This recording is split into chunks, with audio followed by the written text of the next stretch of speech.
Hello, everybody. This is Natalie coming to you live, and I'm super excited about the conversation we're going to have today with Dr. Karen Jaenke. As soon as she gets on, we will get started, but do an introduction. So I am in my master's program it was JFKU at one point, and now it is the National Universities, but it's in Transformative and Consciousness Studies. And Professor, hi, I'm here for the Spirited Coffee Heavy Whipped Cream, please. That's hilarious. Thank you for being here. And super excited to have, there we go, we invite, yay. There you go. Hi there. Hi. You're here. So, okay, good. So we can get started with the podcast. I'm really excited to have you on here. I was letting them know, that I'm part of the program, Consciousness and Transformative Studies, which once JFKU, now at National Universities. And who I have here is Dr. Karen Jaenke, and she's the program chair for Consciousness and Transformative Studies in the School of Psychology. And that is what I talk about specifically is spiritual alchemy on this podcast. And so she is well versed in dreams, and she's going to talk to us today about dreams. Give me just a moment. Technology is just wonderful. I just love it. But I'm really excited to have you here today. Really excited what you're going to share with us in terms of dreams and what it means for us in terms of our spiritual and transpersonal experiences and how it can support us. Karen, first of all, can you tell us how long you've been teaching on dreams and consciousness studies? Well, I started teaching in 1999, so 22 years. I taught my first dream class that year that was on dreams and Indigenous ways of knowing, which was related to my dissertation, the course that I taught. And my dissertation was about how a person can connect with their Indigenous roots through their dreams. Most of us in modern culture, of course, are not really connected or aware of what it means to be an Indigenous person or think like an Indigenous person. And so that was the topic of my dreams, my dissertation, and the dreams that came in response to that question. And then the first course I taught was on that topic. Wow, that sounds awesome. So tell me, when you talk about the Indigenous, like connecting to our Indigenous roots through dreams. Yes.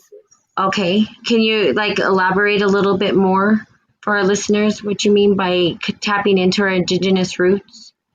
Yes. So most of us, are separated from our Indigenous ways of living. That's basically living in close contact with the earth and in balance with the earth. And, we could say that most of Western humanity took a turn historically away from that way of life, close to the earth and in balance with the earth. And that way of life actually was also very much informed by people's dreams. It was, these Indigenous cultures, many of them were dream-based cultures. And of course, Western culture is not a dream-based culture. People are cut off from their dreams as well as from their Indigenous roots. So I didn't actually know what I would get in terms of when I asked that question, how can my dreams connect me with my Indigenous ways of knowing and being? And for me, most of my ancestors came from the land of Germany, and Germany and many other European cultures were colonized and Christianized, in the post Christ years. And so these roots are way back. They're several thousand years back when our ancestors lived in harmony with the earth. And so the dreams that came to me personally um, were very interesting in terms of refashioning what you might call an indigenous worldview. And one of the most significant ones, I would say, was a dream I had where I was walking in the forest in a very dense brambles and just sort of in a heavy vegetative mesh of plants. And all of a sudden, I saw sort of out to the left of me and a little distance away something that was not the vegetation. And I turned that way, and there was a huge standing stone, like an arched being. And as I angled further in that direction, I saw that there was a row of standing stones here in the middle of the forest. And Natalie, the next thing I knew, the energy in the stones was like vibrating through my body. I was not seeing anything visually. I was having an, an energetic experience of the aliveness of the stones and really, by extension, the aliveness of all of matter. And I was very disoriented. It was like my personality dissolved into a quantum field of energy. Everything was pure energy. That's one of the most profound dreams, really, of my entire lifetime, and it's very close to what Indigenous people will tell us. Many of their teachings say the stones are alive, and what that means is that they're filled with energy. And in fact, because of the density of the stones are more alive than almost anything we encounter in this part of the universe, in the human part of the universe, because of the density. So that teaching that all of nature is alive and animate and communicative is a very foundational Indigenous teaching. And so that dream, is one of the core dreams that introduced me to what you might call an Indigenous worldview.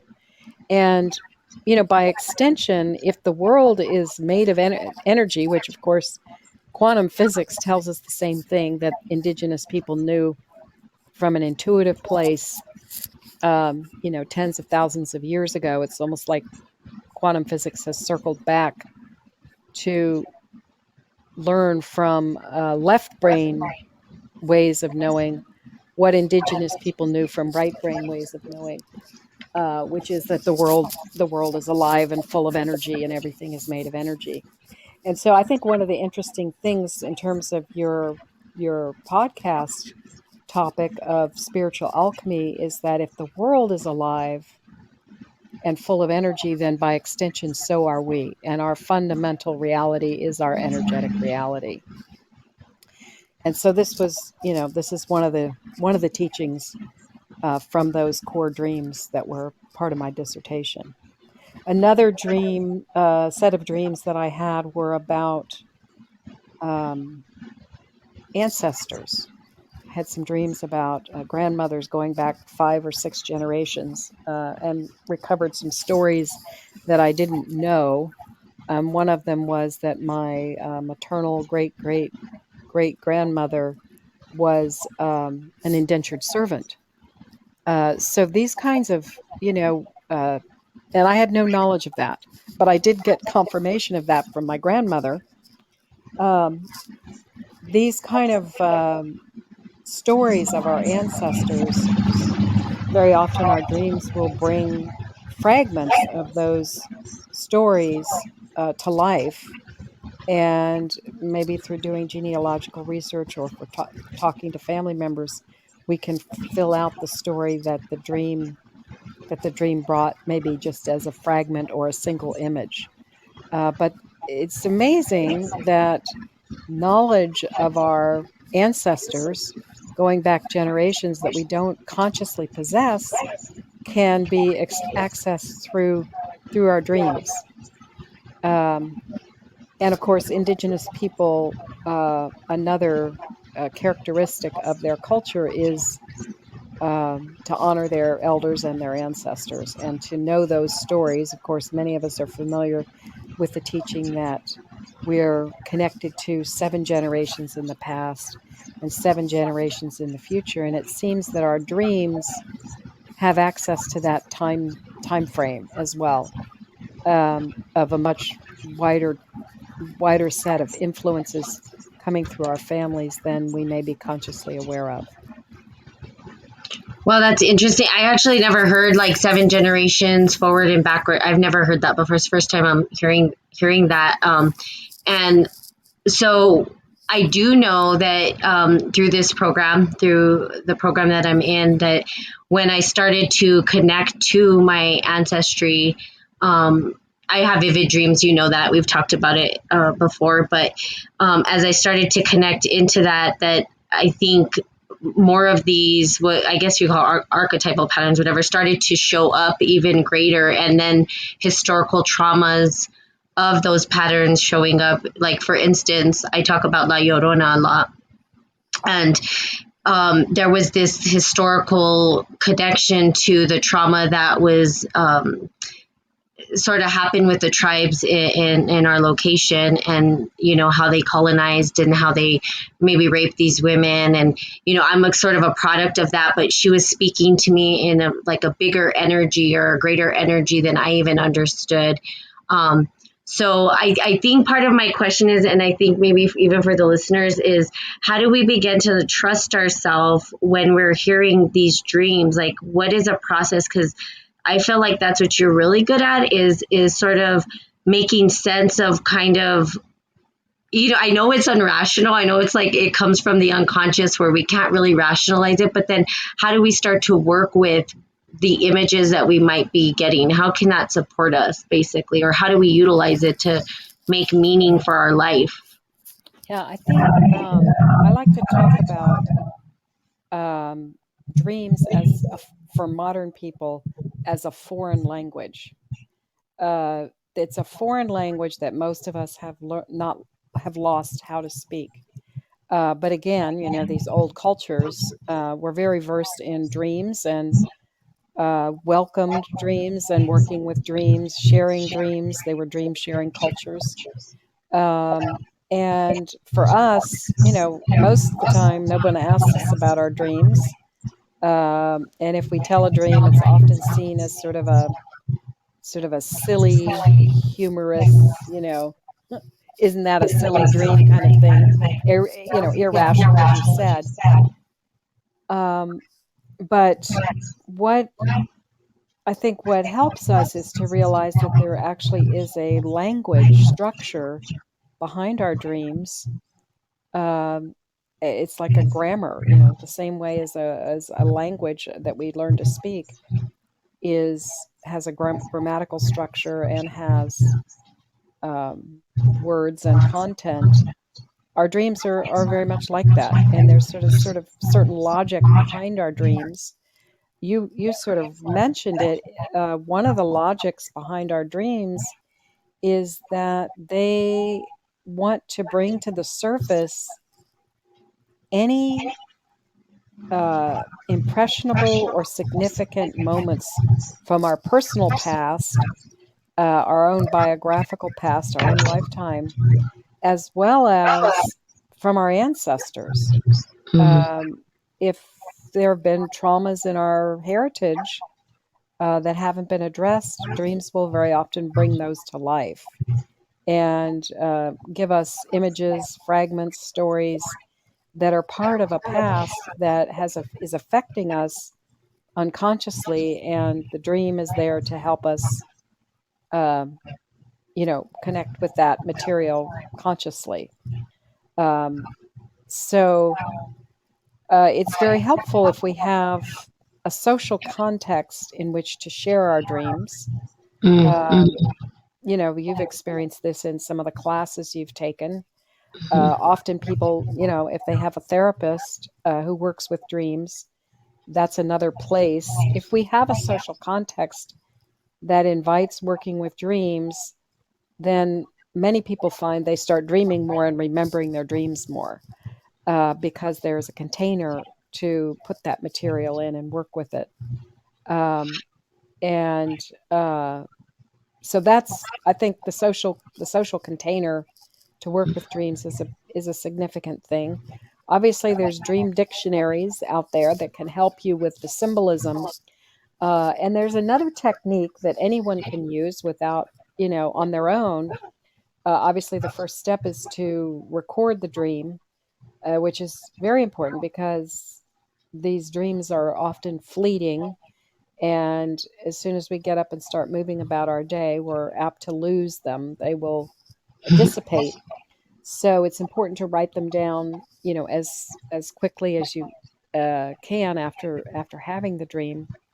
And then one practice is to identify the major images in the dream, the characters, the setting, maybe the action, whatever the action is in the dream, and then to add to those images your own associations.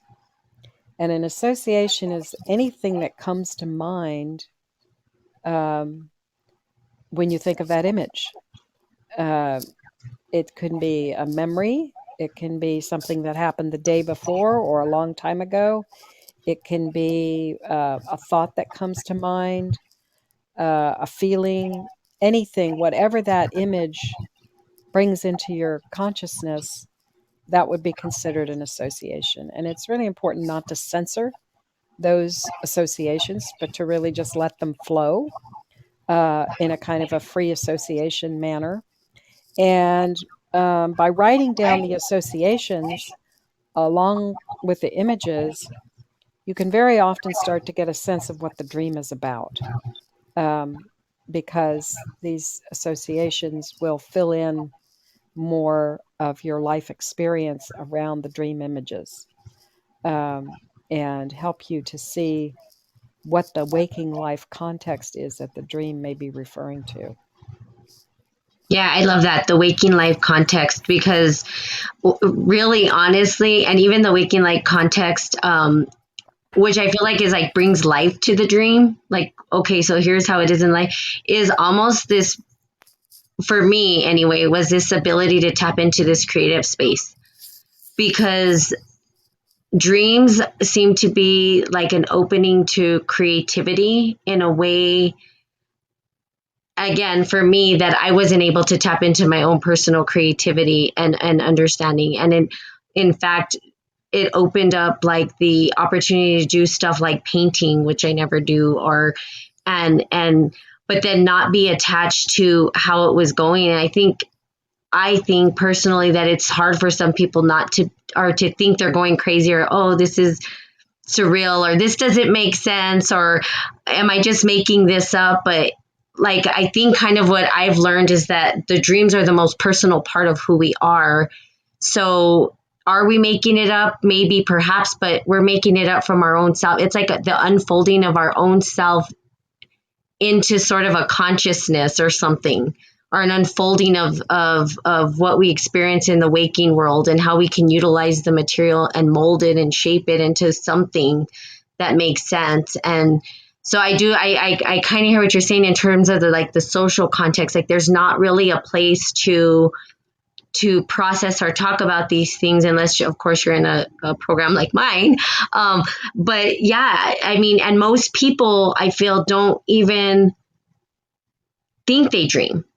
And I know what I've learned, and you could talk to this, is what I've learned is that we do all dream, we just don't have dream recall. Most people don't have dream recall. So for those who don't have dream recall, there's a process to sort of recall and maybe tap into what our subconscious mind or unconscious mind is telling us. Am I saying that correct? Yeah, the it's true that uh, Natalie, there's a bit of a reverb in the sound. Are you hearing that too? No, I think it Okay, might be your end. okay. Um, yeah. So it's true that people, I'm going to move because there's a garbage truck outside my window. Yeah, no Maybe I worries. should go to another place till it goes by. But Okay. it's true that people often think they're not dreaming, but in fact, if a person doesn't dream for a couple nights in a row, they would become very irritable and on the borderline of psychotic. And I just want to mention that because it's an illusion that we don't dream, unless obviously if somebody has a sleep issue, then maybe they're having interrupted sleep and not dreaming as much as they can. But the interesting thing is that mammals have been dreaming for something like 200 million years. And this is part of our regulatory system. So if we miss that dreaming cycle, we become off balance psychologically. And, you can't function. I mean, you could torture someone by waking them up whenever they started to go into their dream cycle. That would be a form of mental torture. That's how much our balance, our deep sort of psychological balance is dependent on our dreams. And this is sort of a mechanism of evolution that evolution has given us, is this capacity to dream. And it's very much connected with our own psychological balance. But then the issue is, as you mentioned, dream recall. And there are a few tricks to remembering one's dream. One is to set an intention at nighttime when one goes to bed, and to sort of program oneself to try to remember, do a little sort of self-hypnosis to try to remember the dreams. Um, and another is, if possible, to not wake up to an alarm clock, because the alarm clock is not in sync with one's natural sleep cycle and waking cycle. So if you can wake up naturally, that's definitely preferable in terms of recalling dreams. And the longest dream cycle is the one that happens at the end of the night or in the morning, at the culmination of the night of sleep, is the longest dream cycle, which can be 20, 30, 40 minutes long even. So that's when we tend to have our most evolved dreams, or our most epic dreams, is at the end of the night. And then another trick to remember a dream and access a dream is to lay still when you wake up. Because as soon as you start moving your body, flailing your arms or whatever, those gross motor movements throw the dream off. It's like the dream is embedded in the subtle body. And as soon as we start making these physical motor movements, the dream gets dislodged from our access.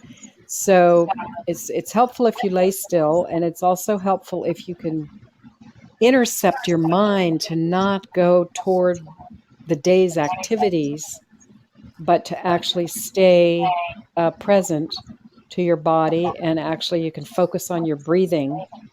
If you bring your awareness right after you awaken toward your breathing and toward your inner body, as opposed to toward the outer world, then very often you can catch, maybe it's an image, the final image of the dream. And sometimes it's possible then to rewind the dream back to the beginning, going sort of in reverse order, and reconstruct the dream.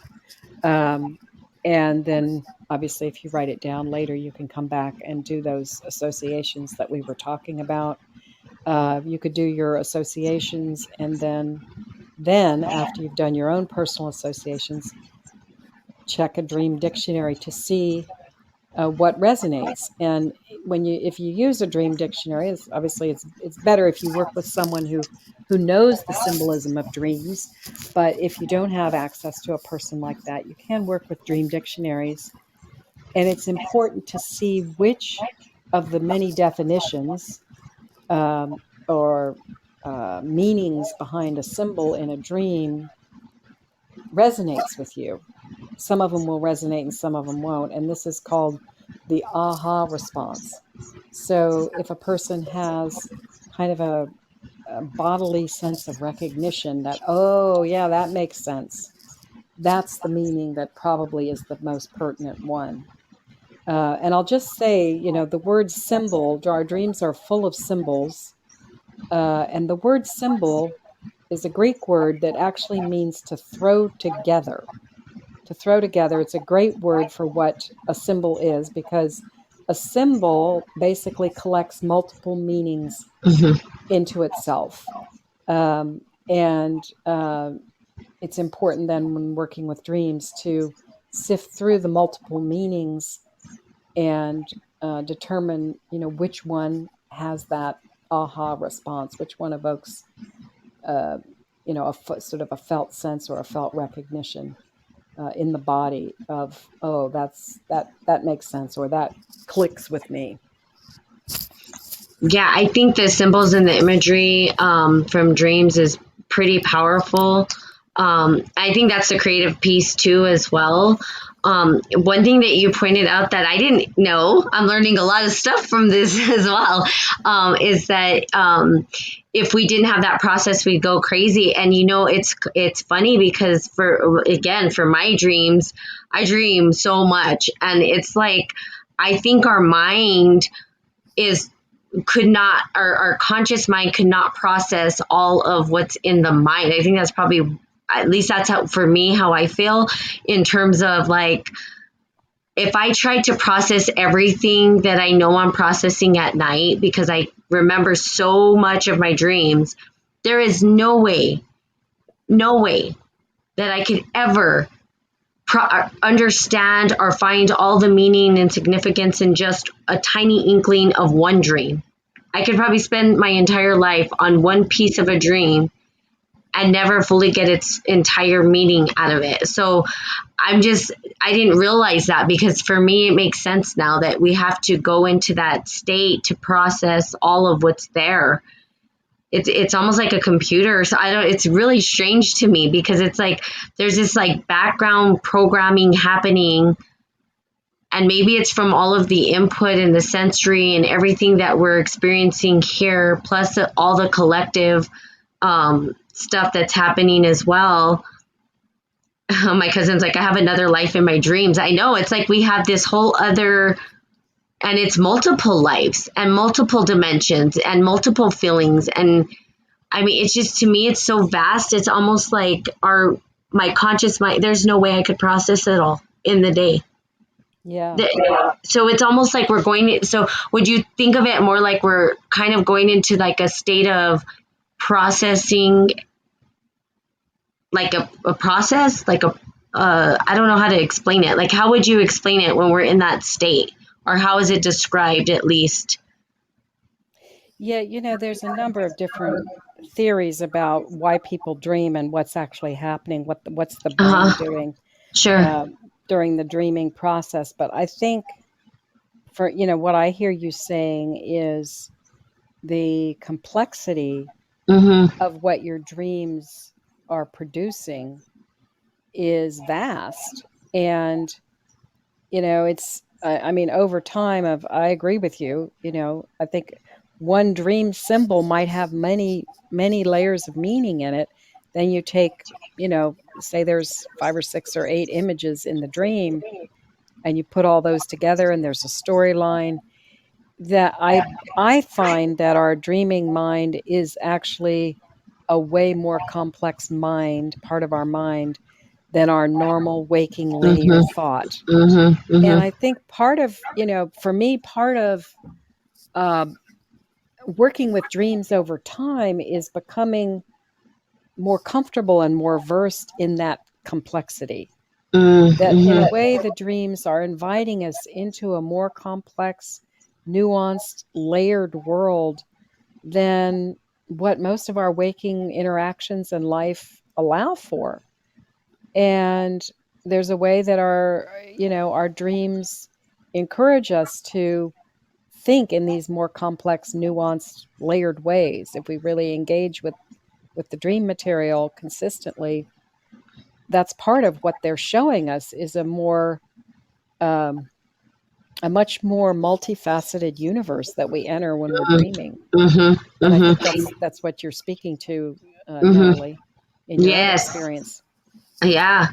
It's like there's this whole other part of me that I don't even know, because too, when you think about it, it's like every character, everything that shows up when we're in that state is an extension of us. We have created this place.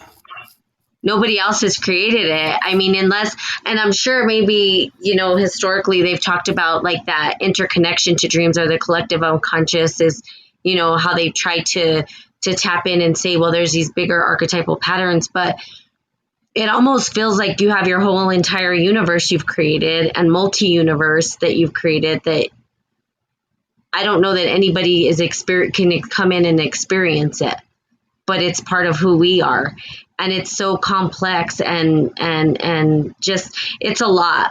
That's why I love talking about dreams, because I think, we could spend our lifetime, but I also feel like it does need a place in our culture, in Western culture. I think it's something that you're absolutely right. It's been not something we typically talk about, and then oftentimes, if it is, I feel most individuals say they forget, or they don't remember what their dreams are, and I think it's because we don't have a container to really explore what it means for us, like socially. But I think it's critical and important, especially if you're saying that, you know, we're going to go, we could be psychotic and it would be torture if we're not able to truly get, into a place where we can process all of that, all the stuff that needs to be processed for us. So I just think it's powerful, and I think there's so much. And let me see, a couple of people had said a couple of things. Let me just read what they said really quickly. I have you on my Facebook Live too. Of course, they can't see you, but they can hear us. Obviously, in some cases, our ancestors are telling us things that could from future. That's why the key to find out more about your ancestor or a situation that comes up in your dreams, in order to see how that relates to how you're living, or to how we're living our lives presently. And then someone said, I can vouch, waking up during REM really messes me up the next day. Mm-hmm. Um, yeah, I think the ancestry piece has really been, again, for me. I always talk on my behalf here because everybody's different, but digging deeper into my ancestral roots has been helpful in me being able to understand the storyline or the symbology or what my dreams are trying to communicate to me.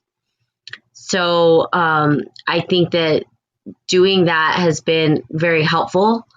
And I think that the imagery that has showed up, or the energies that are talking to me, um, I do feel that 7 generations back, and then 7 generations in the future. Like, well, what does that mean for the healing of ourself, and then socially?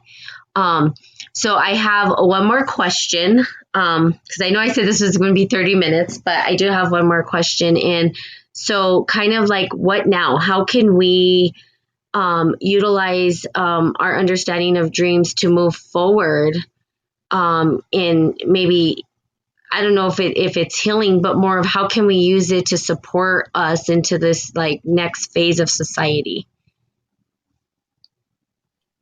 Yeah, I mean, I think dreaming, of course, is an individual experience.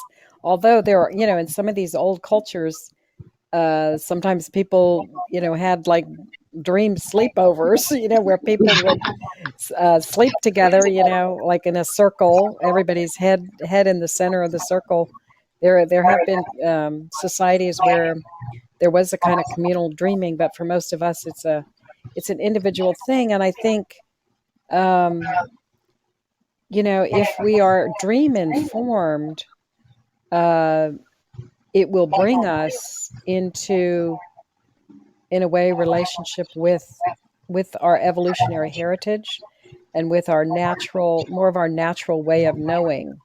Um, actually Carl Jung said that dreams are nature's best way of expressing itself. And so I think the dreaming mind is very much connected with our ancient history as human beings, our mammalian heritage. And one of the values of dreams is that it will, if people pay attention to their dreams, they will learn to think more like nature. And I think at this time on the Mm, planet, people learning to think like nature and to become in touch with their own natural personhood um, will shift how we relate to the planet and how we relate to nature. And I think that's a huge contribution of dreams to the state of our world. At this time is that people get in touch with the natural mind, get in touch with um, these more embodied ways of knowing, these ancestral ways of knowing.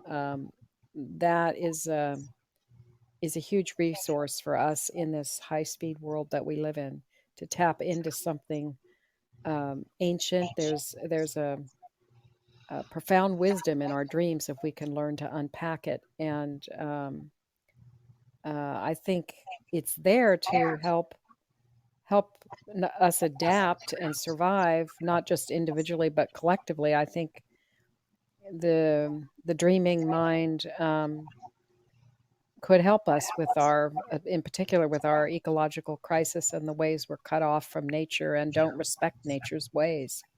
mm. I love that. That's like the best way to end this, because spiritual alchemy again is sort of the honoring of natural law, Hmm.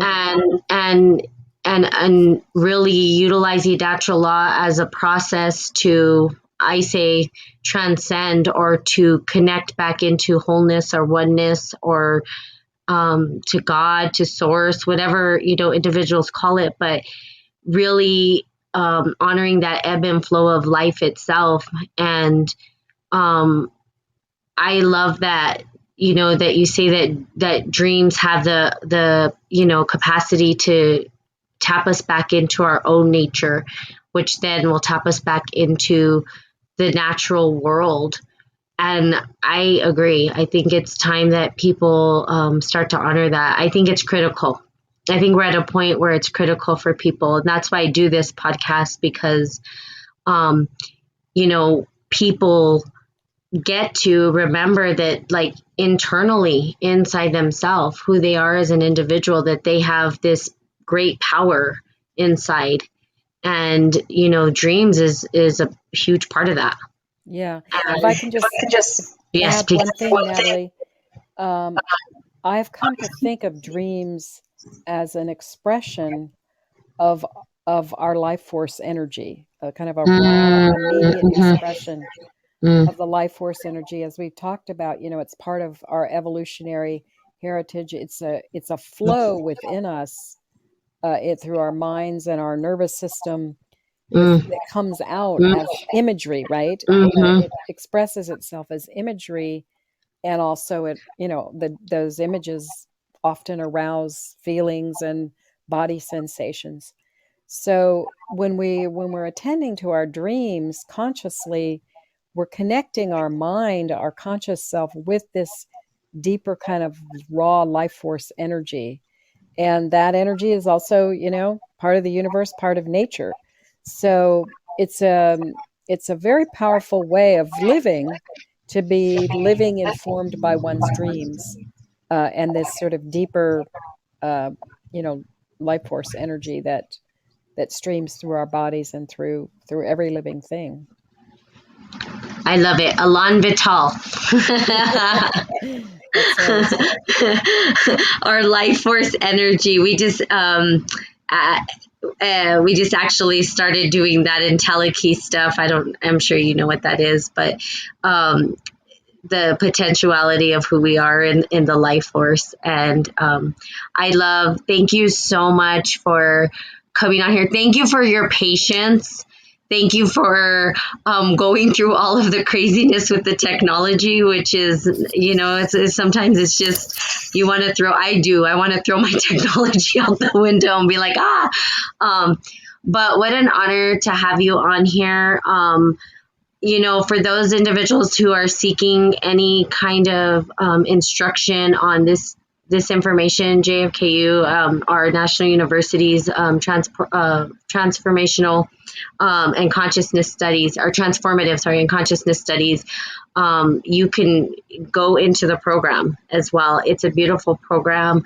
And I'm going to continue to have other guests from the program come on here, as well as the students and anybody who's willing to share, because I do feel like we're at this pivotal point in history where we get to give back to humanity in a way of healing, or the life force, which I love. So thank you so much for being a part of this. And I know our listeners totally love it. I know they're happy. They're giving hearts, especially on Facebook. They do these little heart things. So super excited. So thank you so much. And hopefully you can be a guest again now that you know how to do this. Thank you, Natalie, for inviting me and hosting this show, and for all the other shows that you're bringing forward. Wisdom, esoteric wisdom. It's really beautiful what you're doing. And I'm glad you have an audience that is intrigued by these subjects. And I'll come back. Awesome. Thank you. Have a good day. Take care. Bye-bye. Bye-bye.